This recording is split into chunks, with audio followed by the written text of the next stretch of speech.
یہ چلن زندہ رہے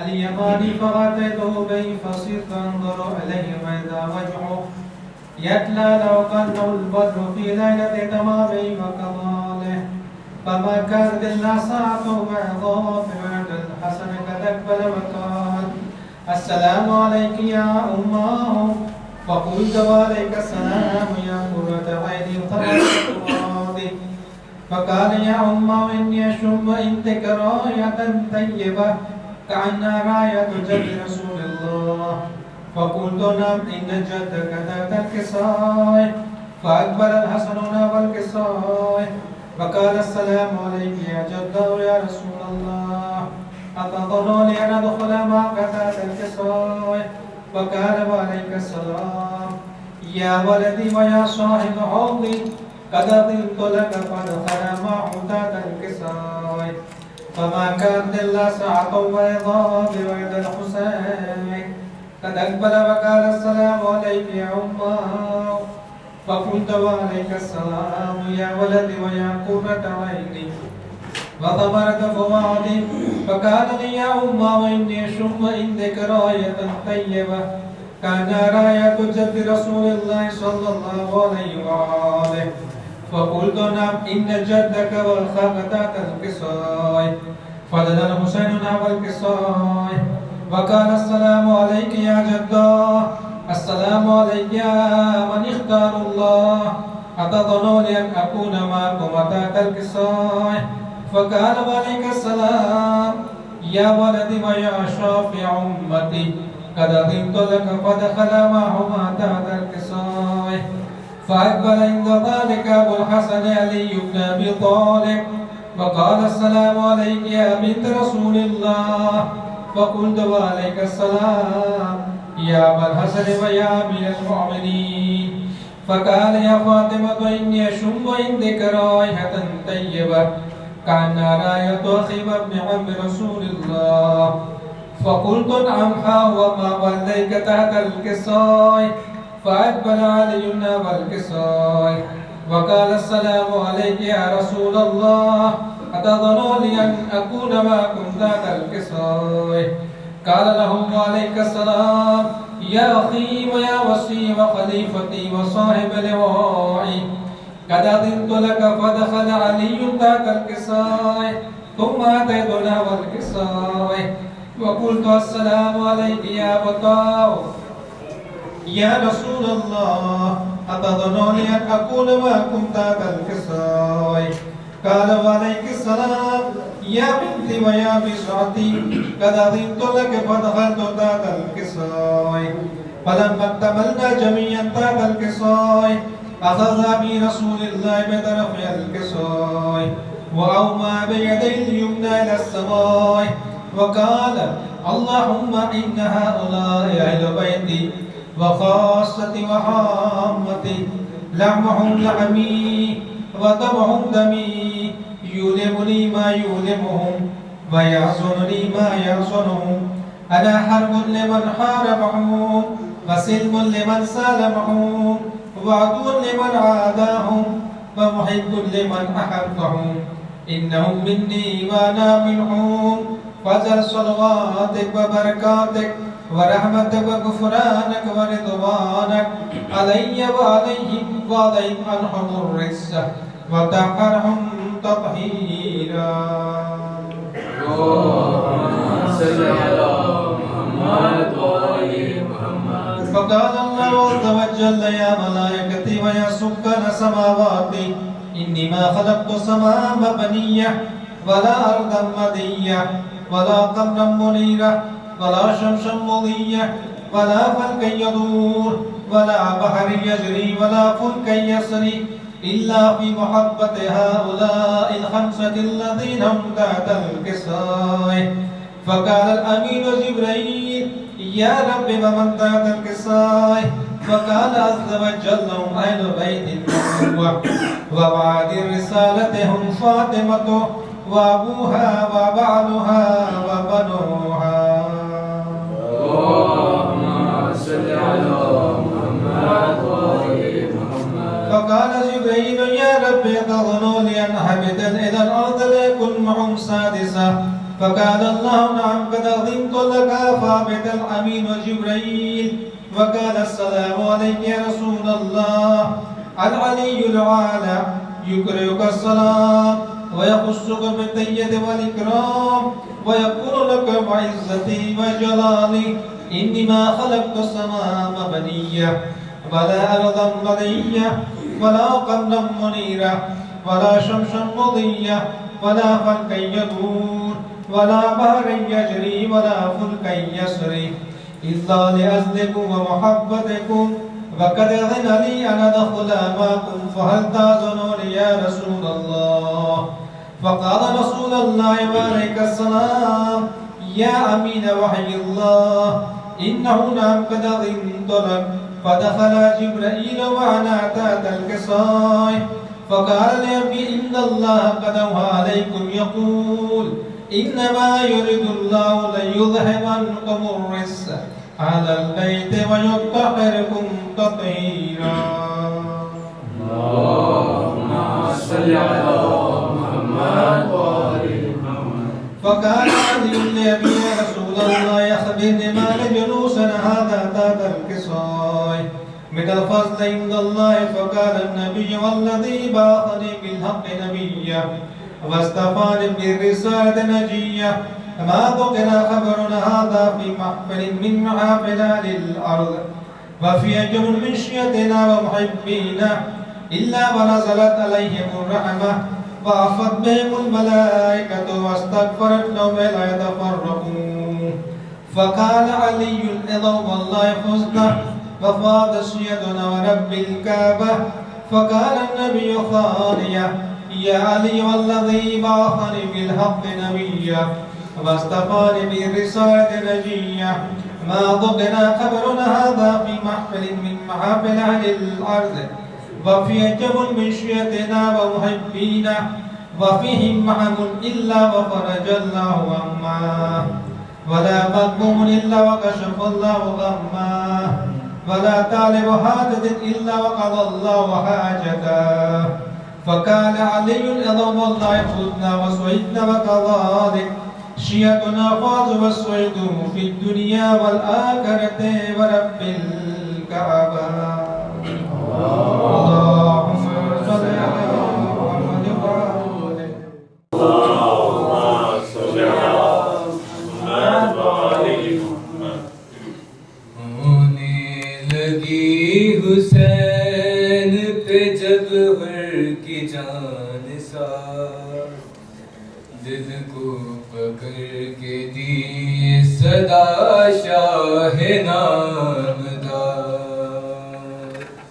قدموں پہ جان دینے کو یہ حر ہے بے قرار قدموں پہ جان دینے کو یہ حر ہے بے قرار زخمی تمام جسم ہے آنکھوں میں ہے غبار شرمندہ ہوں میں فاطمہ زہرا کے لال سے وعدہ وفا کروں گا محمد کی آل سے وعدہ وفا کروں گا محمد کی آل سے بے چین سن کے ہو گئے شبیر یہ صدا آنکھوں میں اشک بھر کے کہا ضامن ہو خدا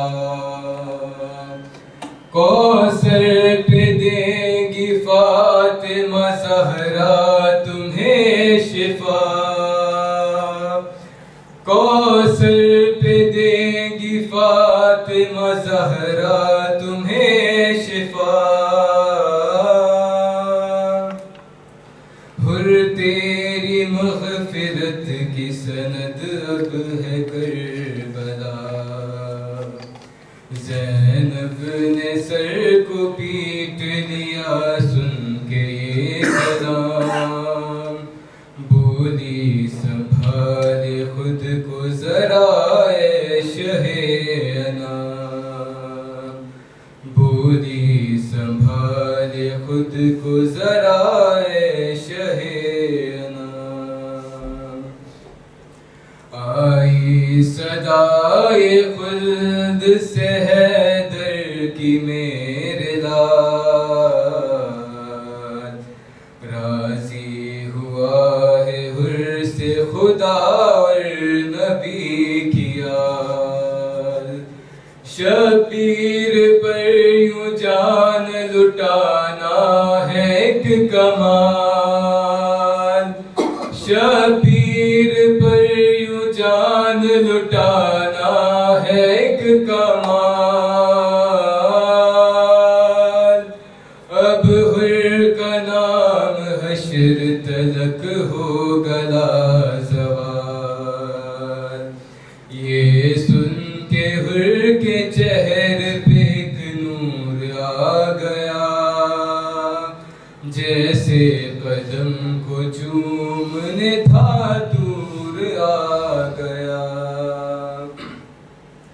جیسے قدم کو چومنے تھا دور آ گیا، زانوں پہ جب حسین کا سر حر کا گیا، صفدر نگہ میں حر کی اندھیرا سا چھا گیا، دل پر حسین کے کوئی خنجر لگا گیا،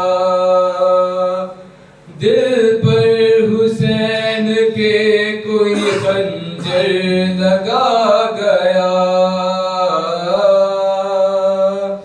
ایک درد کربلا کی زمین میں سما گیا،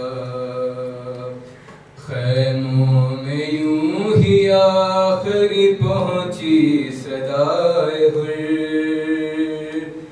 زینب نے سر کو پیٹ لیا کہہ کے ہائے حر، زینب نے سر کو پیٹ لیا کہہ کے ہائے حر۔ محمد محمد صلی اللہ علیہ وسلم۔ کیا لکھا فاطمہ زہرا نے بتایا نہ گیا، کیا لکھا فاطمہ زہرا نے بتایا نہ گیا، شہر سے خط لاش اکبر پہ سنایا نہ گیا، شہ نے چاہا تو بہت زخم مگر تین تھے،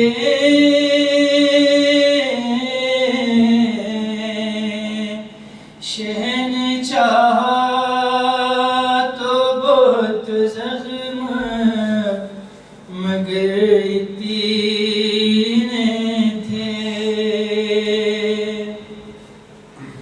لاش عباس کا دریا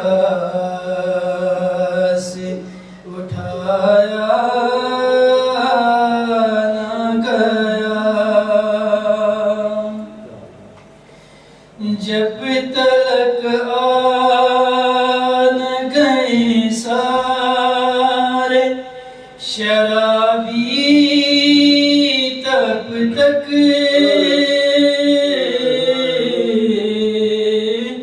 جب تلک آن گئے سارے شرابی تب تک ثانی زہر کو دربار میں لایا نہ گیا دیکھا سیراب ذبیحیں کو تو بولے سجاد میرے بابا کو تو پانی بھی پلایا نہ گیا ایک ہی شبیر کی بیٹی کے سوا دنیا میں کسی معصوم کو ناقے سے گرایا نہ گیا کسی معصوم کو ناقے سے گرایا نہ گیا باپ کا سر جو ملا سوئی لپٹ کر سے ماں سے بھی باری سکینہ کو جگایا نہ گیا میری سجاد شہدین سے علی اصغر کا میری سجاد شہدین سے علی اصغر کا چہرہ جلتی ہوئی ریتی سے چھپایا نہ گیا شہر سے خط لاشیں اکبر پہ سنایا نہ گیا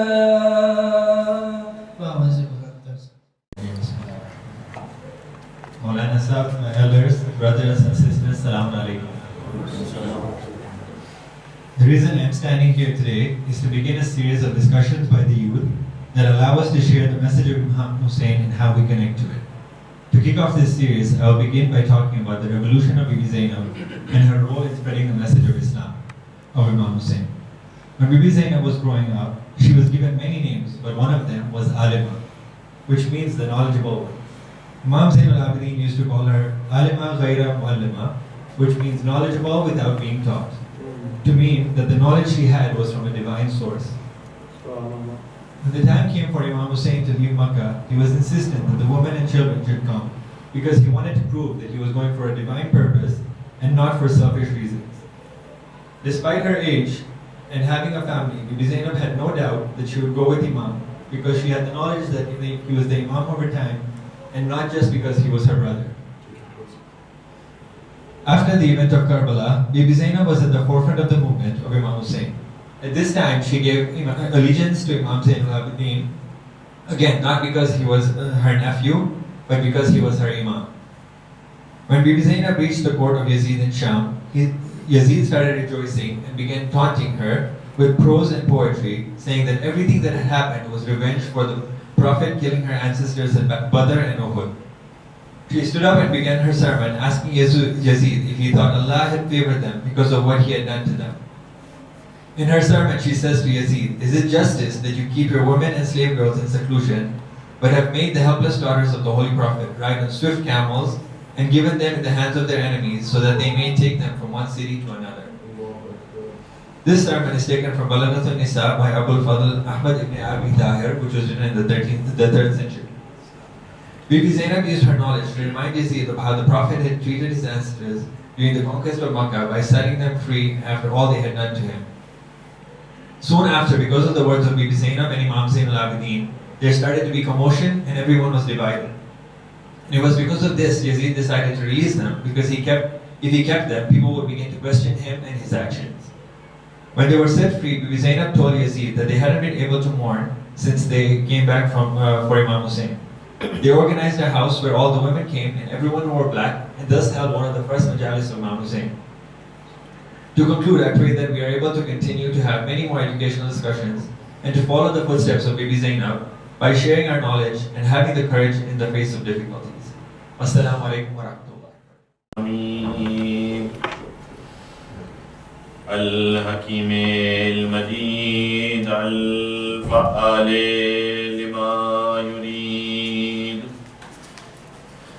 خالق الخلق ومدبر الأمر ومنزل القطر رب السماء والأرض والدنيا والآخرة وارث العالمين وخير الفاتحين ثم الصلاة والسلام على سيد الأنبياء والمرسلين خاتم النبيين سيدنا ونبينا ومولانا بالقاسم محمد اللهم صل على محمد وآل محمد وآله الطيبين الطاهرين المعصومين المظلومين ولعنة الله على أعدائهم أجمعين. أما بعد فقد قال سبحانه وتعالى في القرآن المبين والفرقان الحكيم بسم الله الرحمن الرحيم إن الدين عند الله الإسلام. صلوات. اللهم صل على محمد وآل محمد. جس دین کو پروردگار قبول کرے گا وہ اسلام کے علاوہ کوئی اور دین نہیں. لیکن اس سے پہلے کہ یہ واضح ہو کہ جب انسان ایمان کی بات کرتا ہے، دین کی بات کرتا ہے، تو اس کے کچھ اسٹیپس بیان کیے گئے ہیں. جب تک انسان ان اسٹیپس کو نہ مانے، جب تک دین کو ماننے والا قرار نہیں پائے گا. دین نام ہے اقرار باللسان کا. جب تک انسان اپنی زبان سے اقرار نہ کرے، قولوا لا الہ الا اللہ تفلحوا، کہو لا الہ الا اللہ اور فلاح پا جاؤ.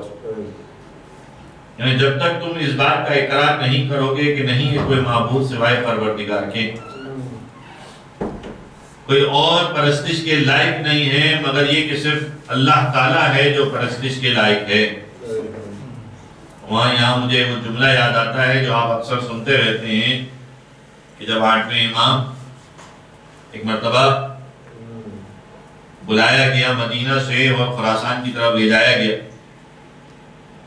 جب نیشاپور کے مقام پر پہنچے تو اب نیشاپور کے لوگ وہ لوگ ہیں کہ جنہیں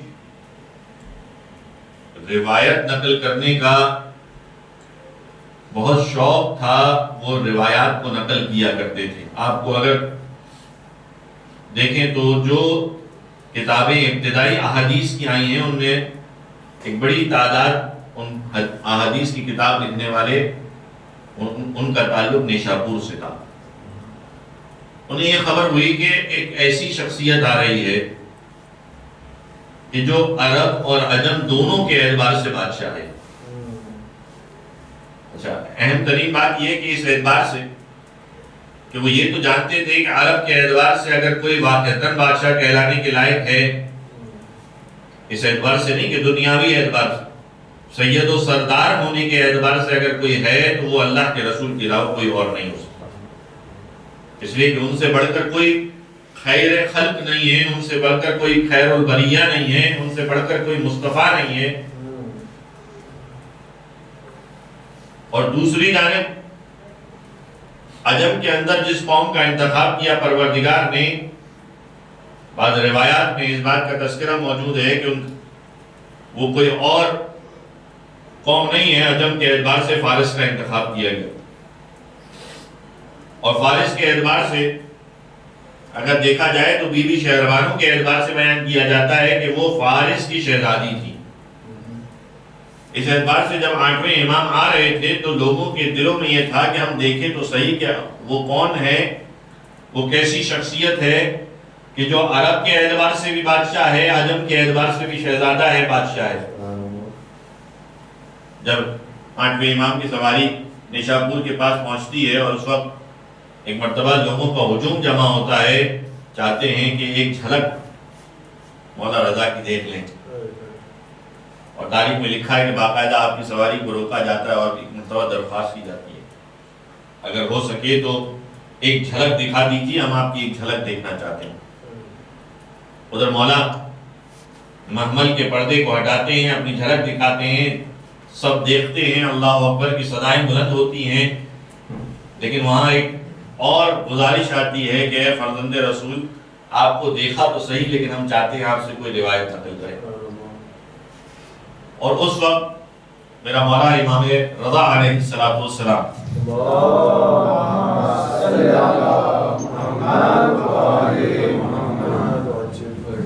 ایک بار اور درود پڑھ دیں۔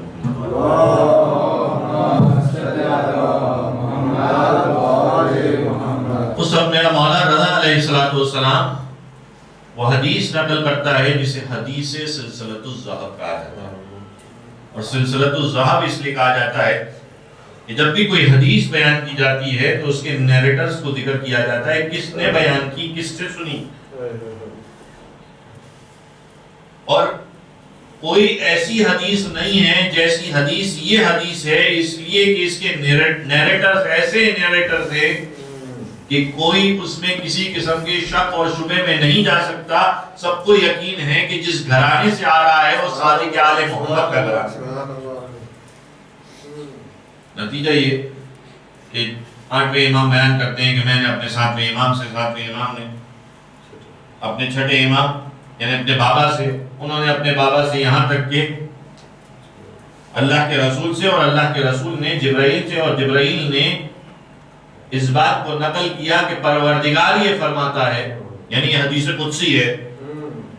یہ ذہن میں رہے کہ ایک حدیث وہ حدیث ہے جسے اللہ تعالیٰ کی طرف سے بیان کیا جاتا ہے، وہ حدیث حدیث قدسی ہوتی ہے، اور اگر اس کے الفاظ بھی پروردگار کی جانب سے ہوں تو وہ قرآن مجید ہوتا ہے، جسے بطور معجزہ پروردگار نے بھیجا ہو اور پروردگار نے اس کے الفاظ بھی بیان کیے ہوں تو وہ قرآن ہے۔ اگر پروردگار نے کوئی بات بیان کی اور ان کے الفاظ کو بطور معجزہ قرار نہ دیا تو وہ حدیث قدسی ہے، اور اگر وہ اللہ کے رسول سے کوئی بات کہلوائے تو وہ حدیث رسول ہے۔ یہ فرق اگر آپ ذہن میں رکھیے گا تو حدیث قدسی بیان ہو رہی ہے، پروردگار یہ فرماتا ہے کہ لا الہ الا اللہ حسنی، دیکھو لا الہ الا اللہ میرا قلعہ ہے، فمن دخلہ امن من عذابی، جو اس میں داخل ہو گیا، جو اس قلعے میں داخل ہو گیا وہ عذاب سے محفوظ ہو گیا۔ یہ کہہ کر ایک مرتبہ میرے مولا نے محمل کے پردے کو دوبارہ گرا دیا، لوگوں کی آواز آئی کہ اے فرزند رسول کچھ اور کہیے، سواری آگے بڑھنے لگی۔ ایک مرتبہ میرے مولا نے دوبارہ محمل ہٹایا اور کہا کہ بشرطہا و شروطہا، یاد رکھو لیکن اس کی کچھ شرائط ہیں، وَأَنَا مِن شُرُوطِهَا، ان شرائط میں سے ایک 8واں امام بھی ہے، بیان کیا گیا۔ تو انسان ایمان اس وقت ایمان کیسے لائے گا؟ ایمان لانے کے لیے پہلی چیز ہے اقرار باللسان، انسان اپنی زبان سے اقرار کرے، کہے کہ میں پروردگار کو معبود مانتا ہوں، اس کے علاوہ کسی اور کو معبود نہیں مانتا۔ دوسری چیز ہے وہ ہے تصدیق بالقلب. جب زبان سے کہہ رہا ہے تو اس کے دل میں بھی یہی ہونا چاہیے.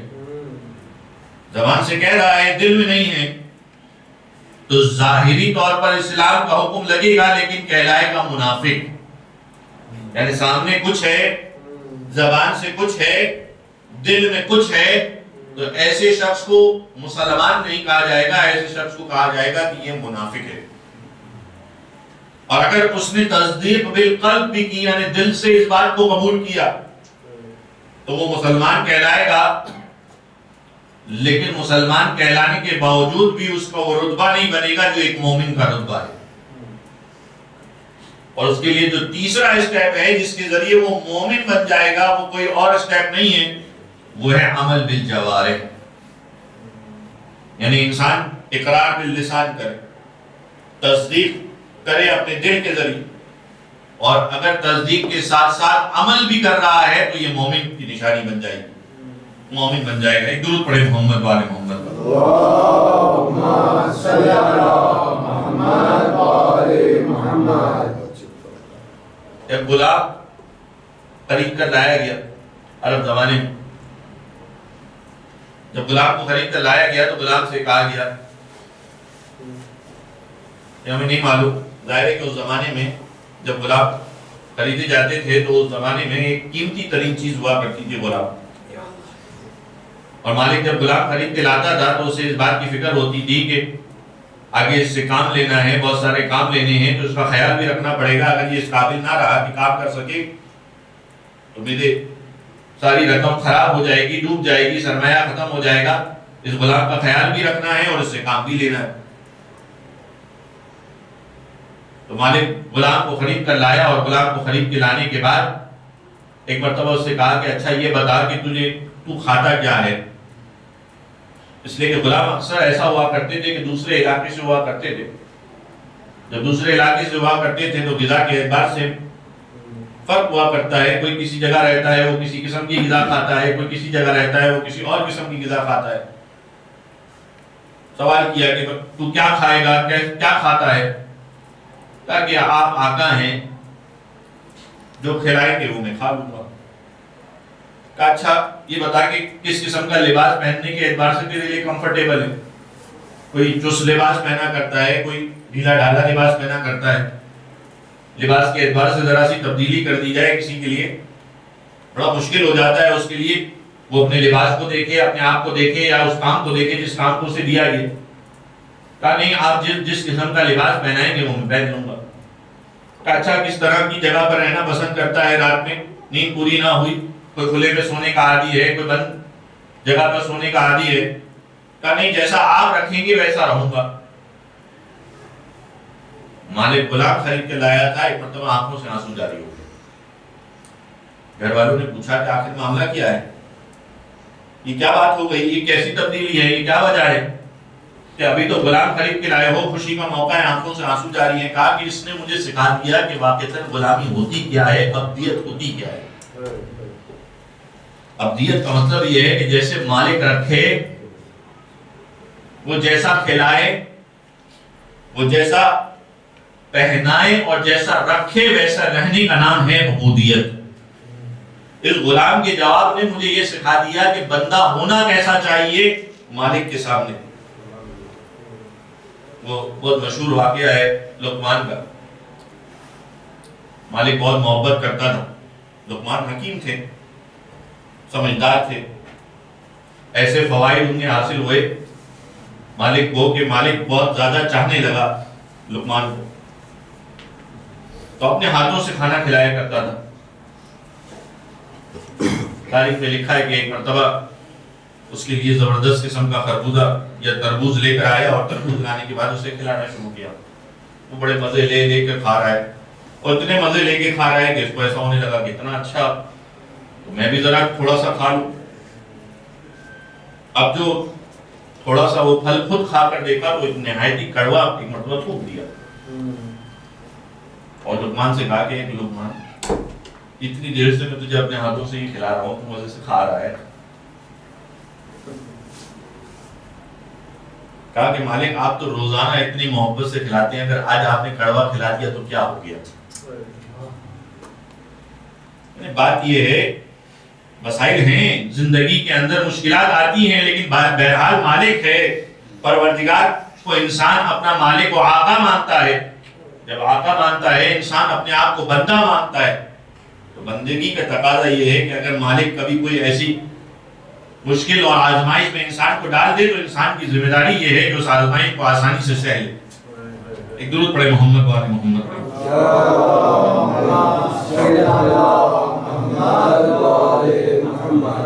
تو انسان اپنے مالک کی جانب متوجہ تو ہو،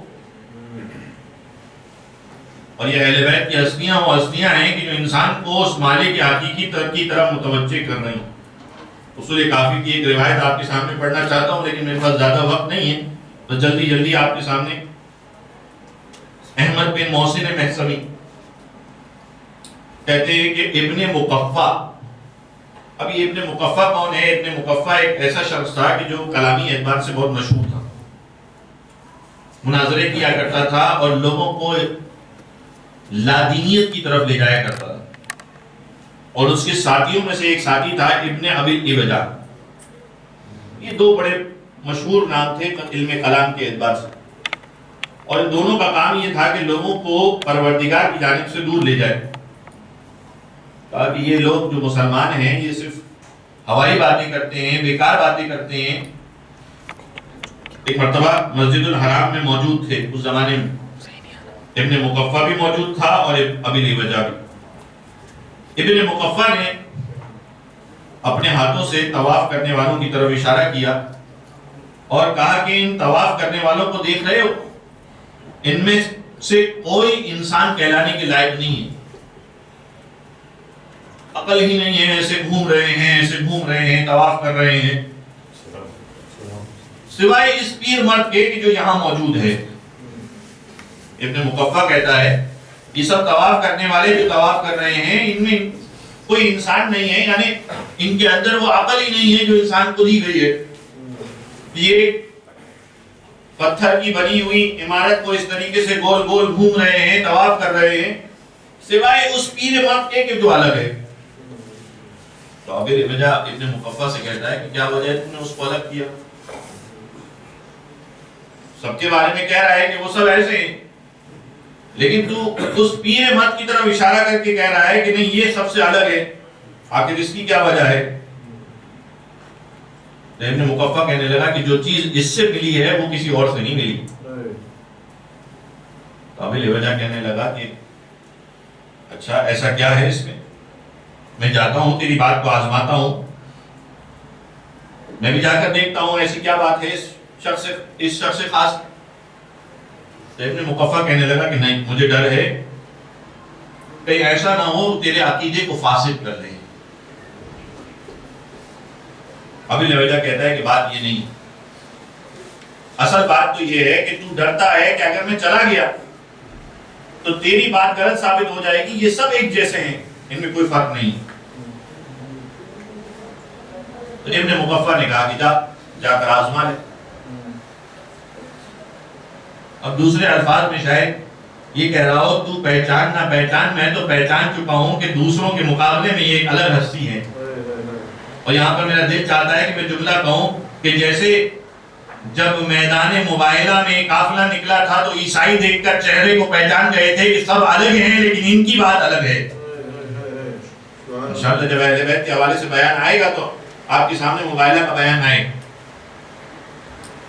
تو ابن ابی الابجا کہتا ہے کہ نہیں میں تو جا کر آزماؤں گا. وہ اپنی جگہ سے اٹھا اور جانے کے بعد تاریخ میں لکھا ہے کہ وہاں جا کر ایک مرتبہ اس پیر مرد سے مل کر آیا. جب مل کر واپس آیا تو ابن ابی الابجا کہتا ہے کہ تجھ پر افسوس وہی لگا یبن المقفع ما هذا ببشر، یہ جس کے پاس تو نے مجھے بھیجا تھا یہ تو کوئی عام انسان ہی نہیں ہے، تو انسان سے بڑھ کر کوئی چیز ہے،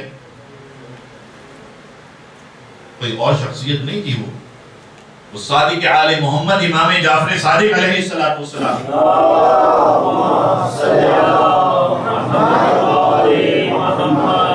اگر تو نے کیسے پہچان لیا کہ یہ دوسرے بشر اور دوسرے انسانوں سے مختلف ہے؟ کہا میں گیا جب میں جا کر ان کی خدمت پہ بیٹھ گیا. جب میں ان کی خدمت میں بیٹھ گیا آہستہ آہستہ لوگ جانے لگے. میں انتظار کر رہا تھا کہ ذرا لوگ کم ہو جائے تو میں اپنی بات کہوں.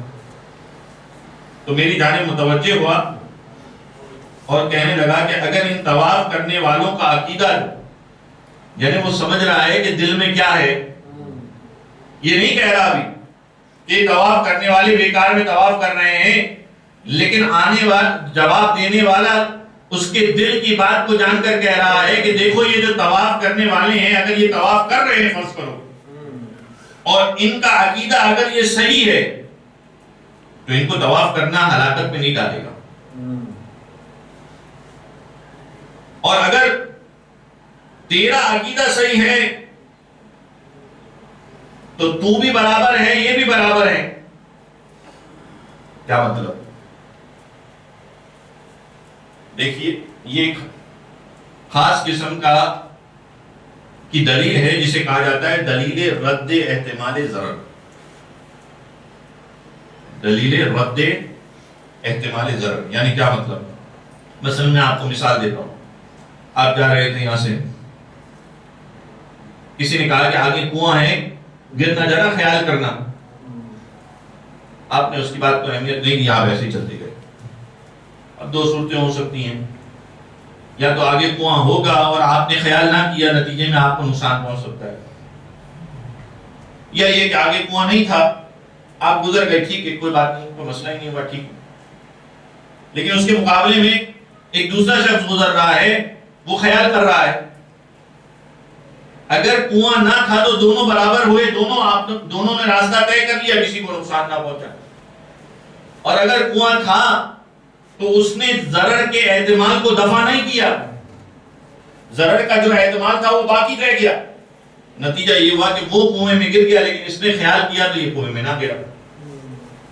تو چھٹا امام فرماتا ہے ابل وجہ سے کہ اے ابل وجہ, یہ جو طواف کرنے والے ہیں اگر یہ طواف کر رہے ہیں اور ان کی نگاہوں میں کوئی ہے جو ایک پیدا کرنے والا ہے جس نے یہ حکم دیا ہے کہ اس گھر کا طواف کرنا ہے, تو اگر ان کا عقیدہ صحیح ہوا تو یہ تو نجات پا جائیں گے, تو نجات نہیں پائے گا.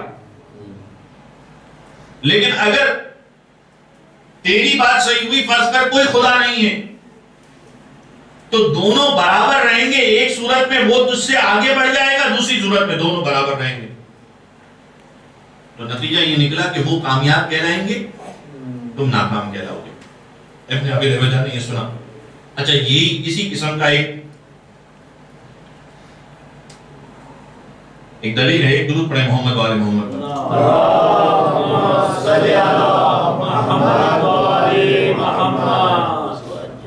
اسی قسم کا ایک دلیل امام رضا علیہ السلام کے سامنے ایک زندیق آیا تھا اور امام نے دی تھی, 8ویں امام نے, اور یہی فرمایا تھا کہ تیرے خیال میں اگر تیری بات درست ہے, یعنی فرض کرو کہ تو کہتا ہے کہ کوئی خدا نہیں ہے, تو جو اعمال انجام دیتے ہیں جیسے نماز پڑھ رہے ہیں, ٹھیک ہے, دنیا سے جانے کے بعد انہیں نماز پڑھنے کی وجہ سے کوئی نقصان نہیں ہو جائے گا, روزے رکھنے کی وجہ سے انہیں دنیا سے جانے کے بعد کوئی نقصان نہیں ہو جائے گا. لیکن اگر ان کی بات صحیح ہوئی تو تجھے نقصان اس اعتبار سے ہوگا کہ تو نے نہ نماز پڑھی نہ روزے رکھے. ابن ابی لبیجہ کہتا ہے کہ جب میں نے دلیل کو سنا تو کہنے لگا کہ اچھا اگر کوئی خدا ہوتا, اب یہ وہ اعتراض ہے جہاں پر میں آپ کو لانا چاہتا تھا, اگر خدا ہوتا تو کیوں مخلوقات کے لیے ظاہر نہیں ہوتا؟ کوئی ہے چیز تو اپنی مخلوقات کے لیے ظاہر ہو جائے, کیوں اپنی عبادت کے لیے لوگوں کو خود نہیں بلاتا؟ خود نہیں بلا رہا ہے پروردگار, واسطہ قرار دے رہا ہے تاکہ اللہ کے رسول کے ذریعے لوگوں کو بلایا جا رہا ہے کہ دیکھو میں اللہ کا رسول ہوں, میں تمہارے پاس پیغام لے کر آیا ہوں. ابن ابی لبیجہ کہہ رہا ہے کہ کیا وجہ ہے کہ پروردگار خود ظاہر نہیں ہو جاتا؟ کیا وجہ ہے کہ خود ظاہر تو نہیں ہوتا؟ چلیں کم از کم جس طریقے سے اللہ کے رسول کو بتلایا ویسے سب کو بتا دیتا تو معاملہ مکمل ہو جاتا, ہمیں بھی پتہ چل جاتا کہ واقعی کوئی خدا ہے.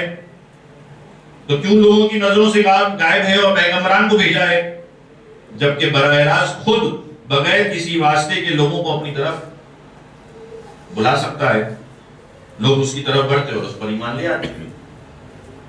اب یہاں پر مجھے وہ جملہ یاد آتا ہے جب عیسائیوں نے بھی اللہ کے رسول کی خدمت میں آئے اور آپ نے سوال کیا کہ اللہ کے رسول آپ بیان فرمائیے کہ آپ کا خدا کیسا ہے۔ اللہ تعالیٰ کے حکم کے منتظر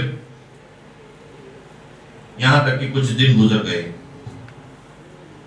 اور اس کے بعد پھر وہ وحی نازل ہوئی جس میں سورہ اخلاص اللہ کے رسول پر نازل ہوئی۔ اب مجھے ایک عجیب بات دیکھیے، عجیب بات ہے، سورہ اخلاص کی ابتدا کیسے ہوتی ہے؟ بسم اللہ الرحمن الرحیم، قل هو اللہ احد اللہ الصمد لم یلد ولم یولد ولم یکن له کفوا احد۔ پروردگار کا تعارف بیان ہو رہا ہے اور ایسا تعارف بیان ہو رہا ہے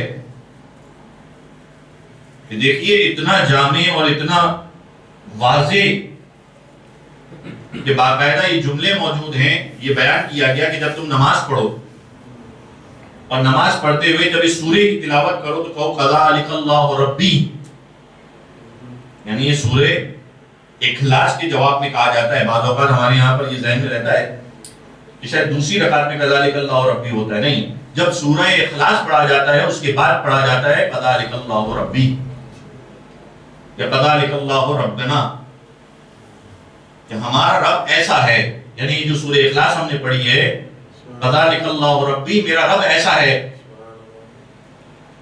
باقاعدہ حکم دیا گیا کہ اپنے رب کی فضیلت بیان کرو، اپنے رب کو بیان کرو تو اس سورے کے ذریعے بیان کرو، اگر آپ اس کی جو فضیلت اور ظاہر ہے کہ وہ آپ سنتے رہتے ہیں۔ لیکن یہاں ایک نقطے کی طرف متوجہ کرنا چاہتا ہوں، ابتدا ہو رہی ہے قل هو اللہ، اے حبیب کہہ دیجئے کہ اللہ ایک ہے۔ تو اے پروردگار تو اپنا تعارف کرا رہا تھا، جب تعارف کرا رہا ہے تو کہ هو اللہ احد،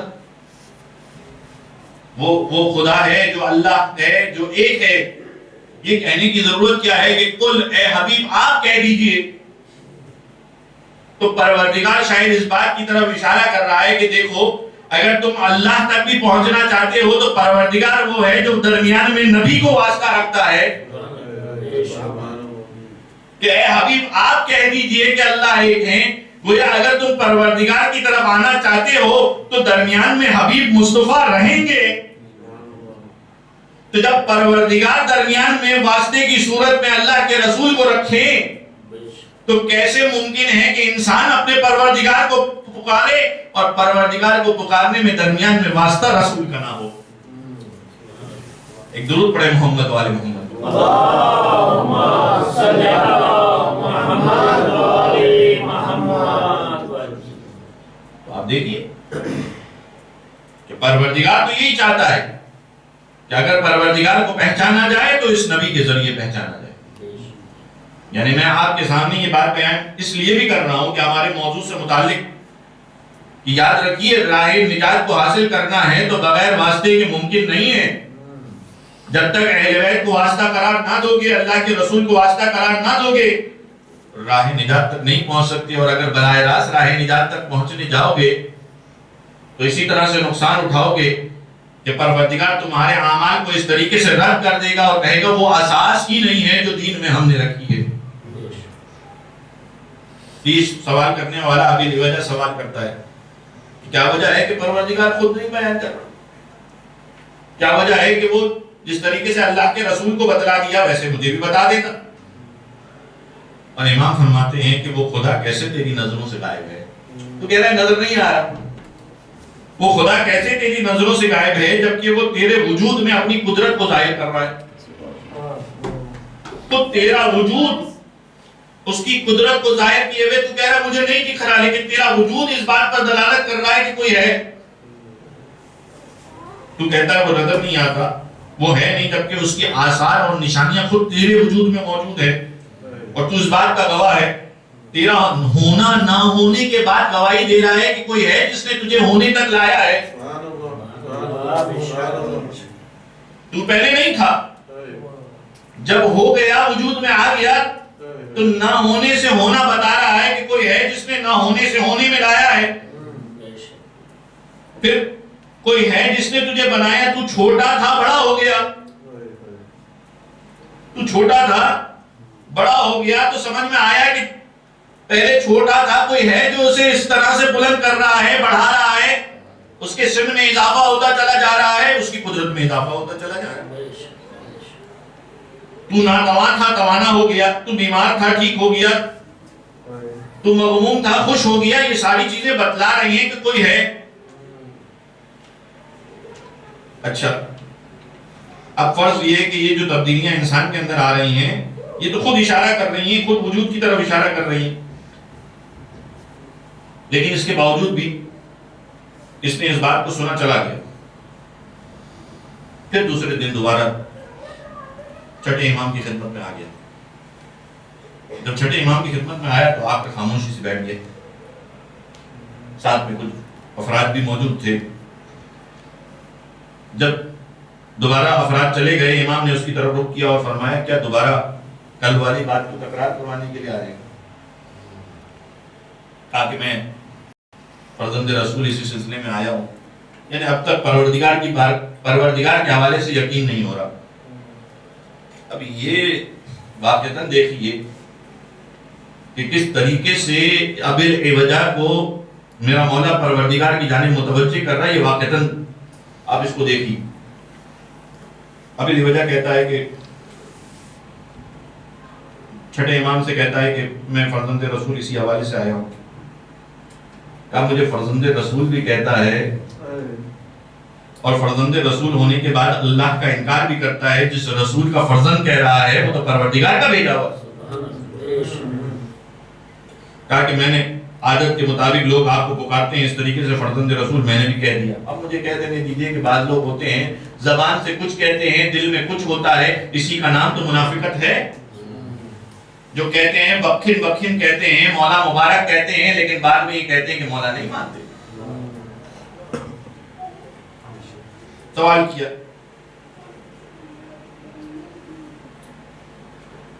کہا کہ اچھا یہ بتا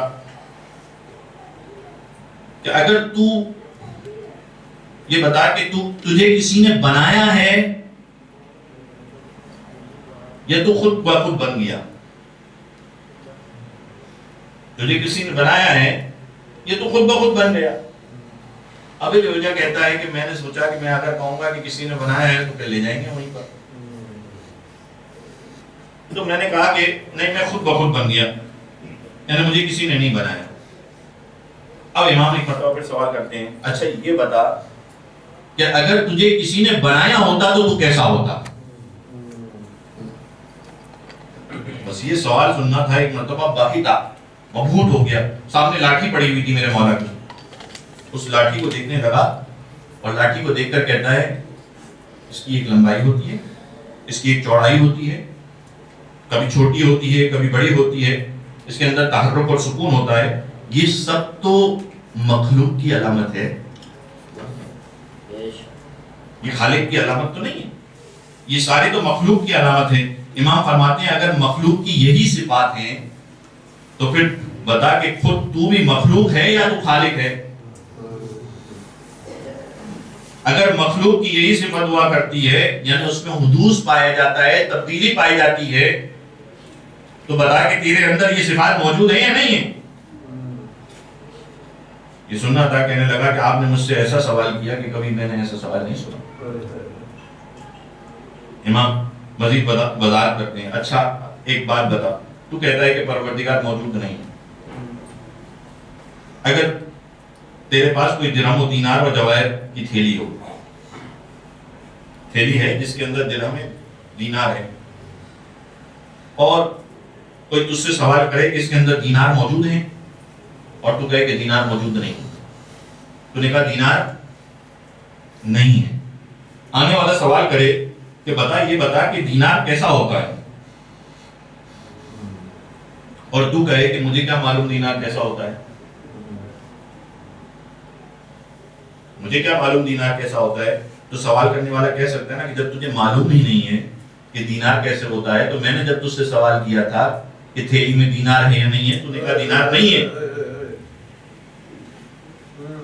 تو اگر تجھے یہی نہیں معلوم تھا کہ دینار کیسا ہوتا ہے تو تم نے انکار کیسے کیا؟ جب اتنی سی تھیلی میں معاملہ یہ ہے کہ تو یہ کہتا ہے کہ دینار نہیں ہے اور تجھے یہ نہیں معلوم کہ دینار کیسے ہے، تو یہ پوری کائنات موجود ہے، یہ پورا وجود موجود ہے، تو کہہ رہا ہے خدا نہیں ہے، تو تم نے دیکھا نہیں ہے، تجھے معلوم نہیں ہے کیسا ہے، تو تو کیسے کہتا ہے کہ خدا نہیں ہے؟ ایک درود پڑھے محمد وآل محمد۔ اللہم صلی علی محمد وآل محمد۔ نعرہ حیدری، سبحان اللہ۔ انسان اب دیکھیے کہ کس طریقے سے متوجہ کیا جا رہا ہے کہ دیکھو اس بات کی طرف توجہ رکھو، اگر تم اپنے پروردگار کو نہیں پہچان سکتے ہو تو یہ شخصیات ایسی ہیں جو تمہیں تمہارے پروردگار کی طرف لے کر جائیں گے، جو تمہیں بار بار اس بات کی طرف رجوع کرائیں گی کہ دیکھو اس دنیا کا کوئی بنانے والا ہے، یعنی تم توحید تک نہیں پہنچ سکتے ہو مگر یہ کہ یہ شخصیات موجود ہیں جو تمہیں توحید تک لے کر جاتی ہیں۔ اور دوسری جانب اگر آپ دیکھیے تو آپ کو یہ بات نظر آئے گی کہ جنہوں نے بھی دین کا اقرار کیا اور ان اہل بیت کے صدقے میں دین کو سمجھا، اس کے بعد ان کے نزدیک اس دنیا کی کوئی اہمیت نہیں رہی۔ وہ سمجھ گئے کہ اس دنیا کی حقیقت یہ ہے کہ اس دنیا میں انسان صرف کچھ عرصے کا مہمان ہے، یہ دنیا کچھ عرصے کے لیے ہے جو ایک امتحان گاہ ہے، اس امتحان گاہ سے گزرنا ہے۔ لیکن لوگ پھر بھی ایسے ہیں بہت سے کہ جو یہ چاہتے ہیں کہ اس دنیا کو ہی حقیقت سمجھ لیا جائے، اس دنیا کی ہی حکومت کو حکومت سمجھا جائے۔ کوفے والے مسلسل میرے مولا حسین کو ایک مرتبہ پیغام دے رہے ہیں، اے آقا آپ آ جائیے، اور آپ اس لیے آ جائیے کہ کوئی نہیں ہے جو ہمارا ساتھ دے، ہم اپنے لیے ایک ایسا امام چاہتے ہیں، ایک ایسا سردار چاہتے ہیں کہ جو ہمیں آ کر اس دنیاوی اعتبار سے ہمیں فائدہ پہنچائے، جو اصل مقصد تھا دنیاوی اعتبار سے۔ اگر دنیا کی خاطر نہ تھا تو اس طریقے سے جب اس سفیر کو بھیجا گیا، تاریخ میں لکھا کہ جب خطوط کی تعداد بہت زیادہ ہو گئی اور میرا مولا مکے میں موجود تھا، ایک مرتبہ اپنے بھائی مسلم ابن عقیل کو بلایا اور ایک جملہ کہا کہ اے بھائی مسلم، میں چاہتا ہوں کہ تمہیں کوفہ بھیج دو، اور یہ کوفے والے مجھے مسلسل بلا رہے ہیں، تم جاؤ اور جا کر کوفے کے بارے میں مجھے وہاں جا کر تحریر کرو کہ کوفے کے حالات کیسے ہیں۔ تاریخ میں لکھا کہ مسلم ابن عقیل کوفہ پہنچے اور کوفہ پہنچنے کے بعد 40,000 افراد نے مسلم ابن عقیل کے ہاتھ میں بیعت کی۔ ذرا سوچئے، اس غریب کی بات ہو رہی ہے کہ جس کے پاس 40,000 لوگوں نے بیعت کی، لیکن کیفیت یہ ہے کہ جب وہ لمحہ آیا کہ ایک مرتبہ مسلم ابن عقیل نماز پڑھا رہے ہیں، نماز پڑھا کر باہر نکلتے ہیں، گنتی کے چند افراد ہیں جو مسلم ابن عقیل کے ساتھ ہیں، جب مسجد سے باہر نکلے تو کوئی ایک بھی نہ تھا جو مسلم کا ہاتھ تھامتا۔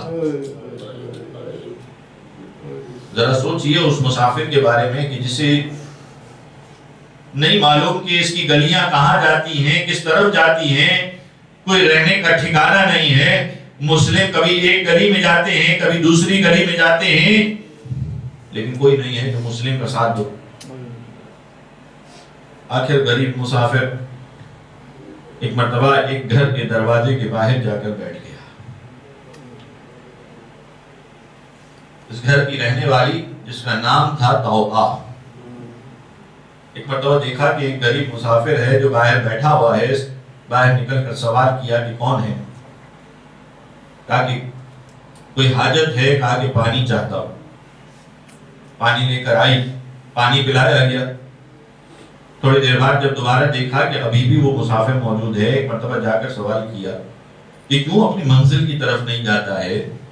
کیا تجھے مناسب لگتا ہے کہ کسی کے گھر کے باہر اس طرح سے بیٹھا رہے؟ مسلم کیا جواب دے؟ کہا کہ میں کیا کروں، جس کا کوئی گھر نہ ہو وہ کہاں جائے؟ بس یہ سننا تھا. ایک مرتبہ توبہ کہتی ہے کہ اے مسلم، توبہ کہتی ہے کہ اے مسافر ذرا اپنا تعارف تو کرا. مسلم کیا جواب دے؟ کہا کہ میں مسلم ابن عقیل ہوں. کہا کون مسلم؟ کہا وہی مسلم کہ جو حسین کا سفیر ہے. کہا کہ ہاں وہی مسلم. بس یہ سننا تھا. ایک مرتبہ مومنہ نے اپنے آپ کو قدموں میں گرا دیا. کہا کہ کیسے ممکن ہے کہ آقا کا سفیر ہو اور اس عالم میں ہو؟ کہا میرا گھر آپ کے لیے حاضر ہے. مسلم گھر میں تشریف لے آئے. واقعات کربلا کے حوالے سے جب بھی شہداء کا ذکر کیا جاتا ہے تو پہلے جناب مسلم ابن عقیل کا ذکر کیا جاتا ہے. اور اس کی وجہ یہ ہے کہ اگر کربلا کے شہیدوں میں پہلا نام لیا جائے تو وہ جناب مسلم ابن عقیل کا ہے. کیوں؟ اس لیے کہ جس طریقے سے کربلا کے مجاہدین پیاسے شہید ہوئے ویسے مسلم بھی پیاسے شہید ہوئے. لیکن ایک خاص فرق تھا جو مسلم ابن عقیل اور دیگر شہداء کے درمیان تھا. وہ کیا فرق تھا؟ دیکھیے جب کربلا کے میدان میں کوئی شہید شہادت کے لیے جانا چاہتا تھا، کوئی سپاہی جانا چاہتا تھا، کوئی جانثار جانا چاہتا تھا، تو جانے سے پہلے حسین ابن علی اور عباس اسے تیار کیا کرتے تھے، گھوڑے پر سوار کیا کرتے تھے. وہ جب جنگ کرنے کے لیے جاتا تھا اس کی حوصلہ افزائی کیا کرتے تھے. جب وہ جنگ کرتے کرتے اس لمحے پہ آتا تھا جب گھوڑے سے زمین پر گرتا تھا، ارے خود حسین ابن علی وہاں جایا کرتے تھے، اس کے لاشے کو اٹھایا کرتے تھے، اسے آخری سلام کیا کرتے تھے. لیکن یہ عجیب مسلم ہے اس اعتبار سے کہ کوئی نہیں ہے جو مسلم ابن عقیل کی حوصلہ افزائی کرے. کوئی نہیں ہے جو مسلم ابن عقیل کو آمادہ کرے. کوئی نہیں ہے کہ جب مسلم زمین پر آئے تو کوئی انہیں اٹھائے. اس اعتبار سے جناب مسلم کی جنگ بہت الگ جنگ تھی. بس تاریخ نے لکھا وہ لمحہ آیا، ایک مرتبہ باہر سے فوجوں کے آنے کی آواز کو سنا. بس جیسے ہی آواز کو سنا نا، ایک مرتبہ تاریخ میں لکھا تو مسلم نے اپنی جنگی لباس کو پہنا. جنگی لباس کو پہن کر گھر سے باہر نکلنا چاہتے ہیں. توبہ آواز دیتی ہے اے آقا، ارے گھر میں رہ کر جنگ کیجئے، اس لیے کہ گھر میں رہ کر جنگ کرنا آسان ہے. جملہ سنیں گے. مسلم کہتے ہیں ارے مومنہ، ارے کیسے ممکن ہے کہ میں گھر میں رہ کر جنگ کروں اور یہ نامحرم سپاہی تیرے گھر میں داخل ہو جائے؟ ارے کیسے مسلم برداشت کرے کہ ایک مومنہ کی اس طریقے سے حتک حرمت ہو؟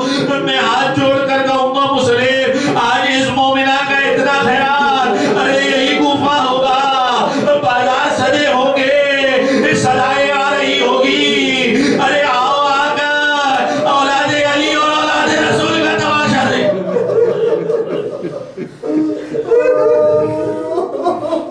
بس مسلم جنگ کرنے کے لیے نکلے اور جب جنگ کی تو کیسی جنگ کی؟ ارے تاریخ میں لکھا ہے کوئی مسلم کے سامنے نہ ٹک سکا، یہاں تک کہ محمد ابن اشعث نے ارے بار بار کوفے کے سپاہیوں کو طلب کیا. ایک مرتبہ سوال کیا گیا ابن زیاد کی جانب سے، اے محمد ابن اشعث، ایک شخص کو پکڑنے کے لیے بھیجا ہے، یہ معاملہ ہے، کہا کسی عام بندے کو نہیں بھیجا ہے پکڑنے کے لیے، ارے یہ بنی ہاشم کا جوان ہے. بس تاریخ میں لکھا وہ لمحہ آیا مسلم کو دھوکے سے. لیکن ایک جملہ اور سن لیجئے، ایک فرق اور سن لیجئے. جب کربلا میں کوئی جنگ کرنے کے لیے جاتا تھا، ارے تیروں کا مقابلہ کرتا تھا، تلواروں کا مقابلہ کرتا تھا، نیزوں کا مقابلہ کرتا تھا. ارے مسلم نے ارے ان کا مقابلہ تو کیا، لیکن ساتھ ساتھ ارے کوئی گھر سے اوپر سے پانی گرم پھینکتا تھا، کوئی پتھر مارتا تھا، ارے کوئی کچھ اور پھینکتا تھا. ہائے مسلم، ہائے مسلم، کیسی ایسی جنگ کی، اس جنگ کے باوجود بھی وہ لمحہ آیا جب مسلم کو دھوکے سے گرفتار کیا گیا، تو مسلم کو دھوکے سے گرفتار کر کے ایک مرتبہ دارالامارہ کی جانب لے جایا گیا۔ تاریخ میں لکھا ہے مسلم بہت پیاسے تھے، پیاس کی شدت تھی، ایک مرتبہ پانی کو طلب کیا گیا، پانی لایا گیا، مسلم پانی پینا چاہتے ہیں، ارے ہونٹوں سے خون روا ہے، ارے خون سے پانی نجس ہو رہا ہے، دوسری دفعہ پانی لایا گیا، تیسری دفعہ پانی لایا گیا، اب جو پانی لایا گیا اور خون سے نجس ہو گیا، ایک مرتبہ مسلم کہتے ہیں اے مسلم لگتا ہے اب اس دنیا کا پانی تیرے لیے نہ رہا۔ ارے میں کہوں گا اے مسلم، ارے آپ بھی تو کربلا کے سپاہیوں میں سے ہیں، کربلا کے شہداء میں سے ہیں، ارے کربلا کے شہداء پیاسے گئے، آپ بھی اس دنیا سے پیاسے جا رہے ہیں۔ بس وہ لمحہ آیا، ایک مرتبہ ابن زیاد کے سامنے لایا گیا، مسلم ہے، بیان کرنے والا بیان کرتا ہے، ایک مرتبہ چوتھے امام سے سوال کرتا ہے اے میرے مولا و آقا، آپ امام ہیں، آپ حجت خدا ہیں، آپ کی شجاعت تو بے مثال ہے، لیکن میں کوفہ میں اس وقت بھی دربار میں موجود تھا جب آپ کو لایا گیا تھا، آپ کی کمر جھکی ہوئی تھی، آپ کی گردن جھکی ہوئی تھی، آپ کا سینہ ارے جھکا ہوا تھا، لیکن جب مسلم کو لایا گیا تھا دارالامارہ میں، مسلم کا سینہ چوڑا تھا، ارے گردن اٹھا کر آنکھوں میں آنکھیں ڈال کر بات کر رہے تھے، آخر یہ فرق کیسا تھا؟ ایک مرتبہ میرا چوتھا امام کہتا ہے ارے پوچھنے والے تو نے انصاف نہ کیا، جب مسلم آئے تھے یہ وہ تنہا تھے، لیکن جب مجھے لایا گیا تھا ارے میرے ساتھ زینب میں کلثوم بے مغنا بے چادر، بس وہ لمحہ آیا، ایک مرتبہ مسلم کو دارالامارہ میں لے جایا گیا، دارالامارہ میں لے جا کر ایک مرتبہ سر قلب کرنا چاہتے ہیں، سر قلب کرنا چاہتے ہیں، ادھر مسلم نے دارالامارہ کی چھت سے آواز دی السلام علیکم یا ابا عبداللہ۔ ارے یہ مسلم کی سنت ہے، دیکھو اگر تم اپنے مولا کے پاس نہ جا سکو، ارے دور سے اپنے مولا کو سلام کرو، ارے تمہارا سلام تمہارے مولا تک پہنچتا ہے، یہ سنت مسلم ہے۔ ادھر مسلم نے سلام کیا، ادھر میرے آقا کو سلام ملا، میرے مولا نے سلام کا جواب دیا، بس وہ لمحہ آیا، ایک مرتبہ مسلم کی گردن کو جدا کیا گیا، ارے مسلم کے لاشے کو دارالامارہ سے گرایا گیا، کوفہ کی گلیوں میں مسلم کا لاشا پھیلایا گیا، لیکن ذرا سوچئے وہ لمحہ جب کوفہ میں یہ قافلہ داخل ہوا، اسیروں کا قافلہ، کربلا کے اسیروں کا قافلہ داخل ہوا، ارے کیا دیکھا، جیسے ہی دروازے سے داخل ہوا زینب کہتی ہے میں نے ایک سلام کی آواز کو سنا، السلام علیکم یا ابا عبداللہ، السلام علیکم یا بنت رسول اللہ۔ زینب کہتی ہے ارے یہ کون ہے جو کوفہ میں داخل ہوتے ہوئے مجھے سلام کر رہا ہے؟ ارے کیا دیکھا، ارے کوفہ کے دروازے پر مسلم ابن عقیل کا سر ہے جو آواز دے رہا ہے۔